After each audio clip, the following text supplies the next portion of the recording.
রাত পোহালেই মুখ্যমন্ত্রী মমতা বন্দ্যোপাধ্যায় জেলা সফরে আসছেন। তার আগে পরিত্যক্ত জায়গা থেকে ভোটার কার্ড উদ্ধারের ঘটনায় ব্যাপক চাঞ্চল্য নদিয়ায়। প্রথমে নজরে আসে পথ চলতি মানুষের, খবর দেওয়া হয় পুলিশকে। ঘটনাস্থলে পুলিশ গিয়ে উদ্ধার করে ভোটার কার্ডগুলি। ঘটনাটি ঘটেছে নদিয়ার শান্তিপুর থানার ফুলিয়ার উদয়পল্লী এলাকার 12 নম্বর জাতীয় সড়কের পাশে। ওই 12 নম্বর জাতীয় সড়কের পাশে রয়েছে পরিত্যক্ত জায়গা, যার মধ্যে নোংরা আবর্জনায় পরিণত। সেই জায়গাতেই অসংখ্য ভোটার কার্ড উদ্ধার হয়। জানা গেছে প্রত্যেকটি ভোটার কার্ডের সাথে যোগ রয়েছে উত্তর 24 পরগনা জেলা। তাহলে কি বড়সড় কোনো চক্র জড়িত এই ঘটনার সাথে? এই নিয়ে উঠছে একাধিক প্রশ্ন।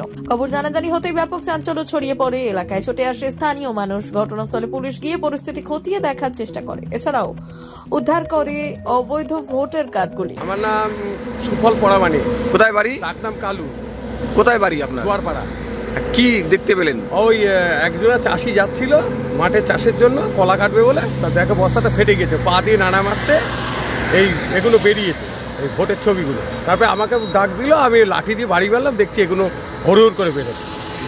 এই কার্ড কতগুলো ভোটার আছে, সিডি ক্যাসেট আছে অনেক, আরও কাগজপত্র কত রকম কি আছে, আমি তো পড়াশুনো জানি না। ও দেখছি পড়ে রয়েছে, তাই দেখে তারিখ।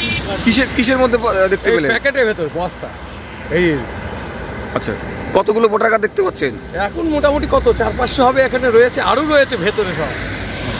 কার্ডগুলো পুরানো হয়েছে, পুড়িনি, কিছু কিছু পুড়েছে, বহুত কার্ড রয়েছে এখন। আচ্ছা, হ্যাঁ, নোংরার ভেতরে, নোংরা থেকে এসে ফেলেছে। এটা কোথায় পাওয়া গিয়েছে? এটা দুয়ারপাড়ার ভেতরে পড়ে, উদয়পুর। এটা শান্তিপুর থানা, রাস্তার পাশেই? হ্যাঁ, রাস্তার পাশে, একদম হাই রোডের ধারে। এই যে নোংরা বস্তাগুলোর মধ্যে বেরোচ্ছে, এগুলো কারা ফেলে গেছে জানেন কিছু? আমরা কি করে বলবো কখন, কবে, কোন সময় ফেলেছে? আমরা রাস্তা দিয়ে যাচ্ছি, তাই দেখি। এই ভোটার কার্ডগুলো যেগুলো পাওয়া যাচ্ছে সেগুলো বাড়ি বা বাড়ুচ্ছে না? পড়াশোনা যায় না, কোথাকার কি করে বলবো।